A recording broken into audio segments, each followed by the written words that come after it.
politika, sosialy, fiainam-pirenena, toe-karena, zava-misy, izany rehetra izany no hitanao anatin'ny vaovaon'ity tanindrazana.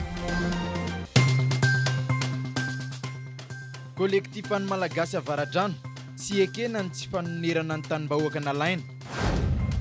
Fanamboarana fantsona vaky eny Ambohimiandry ho tapaka ny rano raha pitso talata.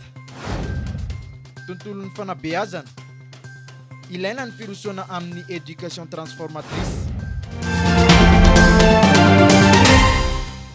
Raha le volalala ny androany ny zavatra tsapa dia le rendrarendra ny mamaiky fa tsy le maso ary hita araka voalazantsika teo hoe be loatra le rendrarendra atao fa tsy ny marary ny vahoaka no tsaboly. Nidina ifotony teny talata ny volonondry sy ambolo ny kandidaan'ny kolektifan'ny Malagasy Avaradrano tarehany Ajo Andrianenarivelo sy Andry Latavalahy ny sabotsy lasa teo. Niona tamin'ireo vahoaka voakasiky ny tetikasa autoroute izy ireo. Samy manavitena aloha aza dia tsy tafavoakantsika rehetra ka samy ditena ao anatiny io zay hoe fihavanana ny fanavana. Hitanareo teo fa samy manana ny tokonay zay efatra mala mianatra reto fa noho ny fitiavana ny tanindrazana no irano. Dia efa volam-patsakana dia na inona fiaviany na inona finoany araka lazaiko teo dia tsy maintsy zaraina mitovy zany. Zaraina mitovy. Zay nataoko hoe afaka antaniana daholo ny be ny tanàna sy mbola be ny tanàna taty Avaradrano.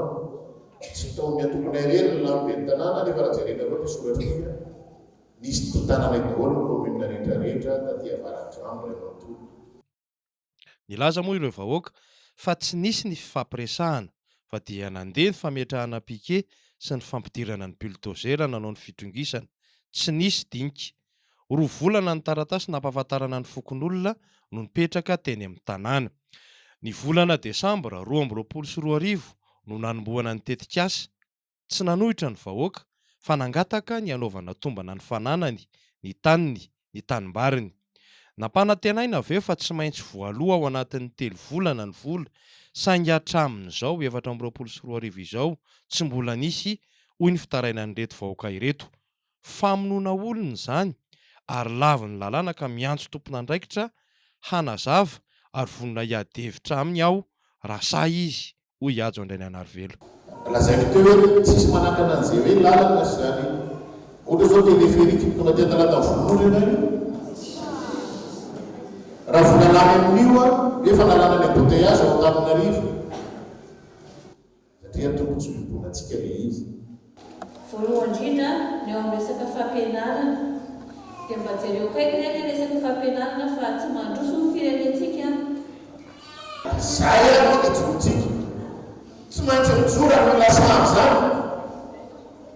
Iza no lasa hijoro amin'izany sy ady amin'izany zany mety mafana eto zany zakana ny efatra ny raharaha tsy moro zany satria tsy hitanay rery hoe izy fa isika miaraka no manao an'izany. Ray volana no angatahana antsika andao anatin'ny ray volana mba hifanometanana manova firenena.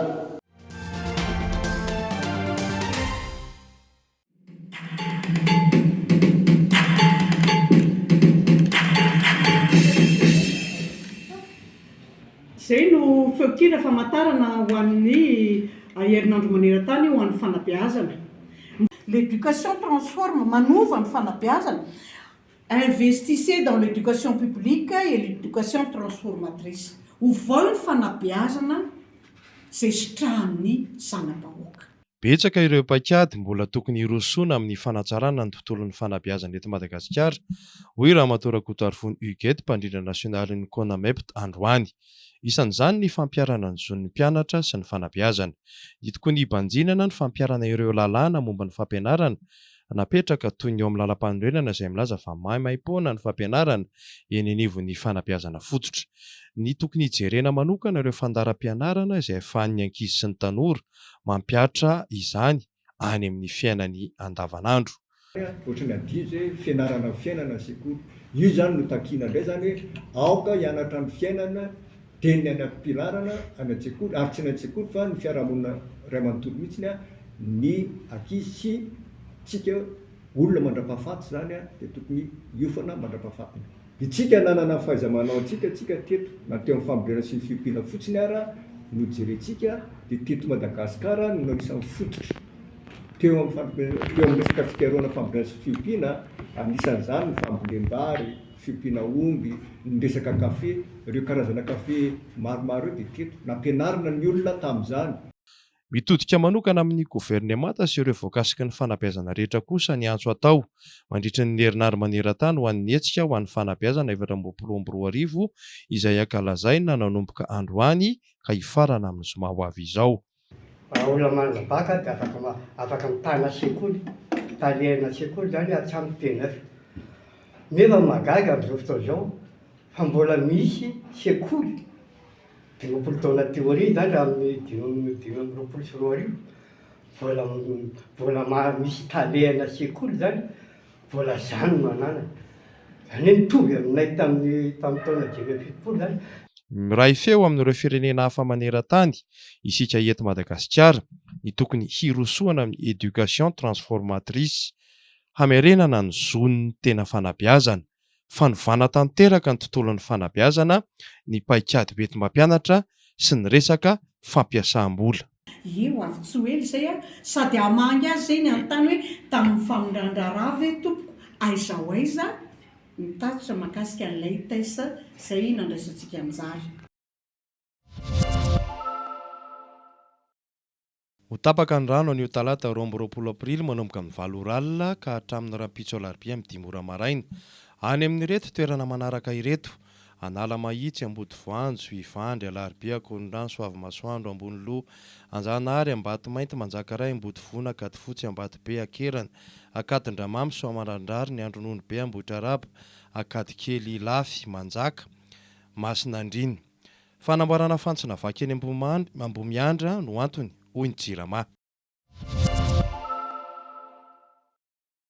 20 aprily 2024, 20 aprily 2024, feno taona omaly alahady lasa teo ny tolona notarian'ny 73 député na ny solombavavoaka 770 ny tarika ny fionganan'ny fitondrana rajonary mampianina natao mba ny adivana tamin'ny jadona sy fanapara-pahefana tsy fanarahan-dalàna ary kolokolo moa izy iny ny fanometanana tamin'izany fotoana ny TIM sy ny IRD.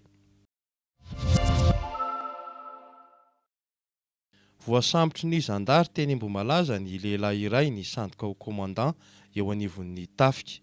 Tratra niaraka taminy ny galonana commandant eo anivon'ny tafika. Sarany manao fanamiana misalotra ny galonana commandant.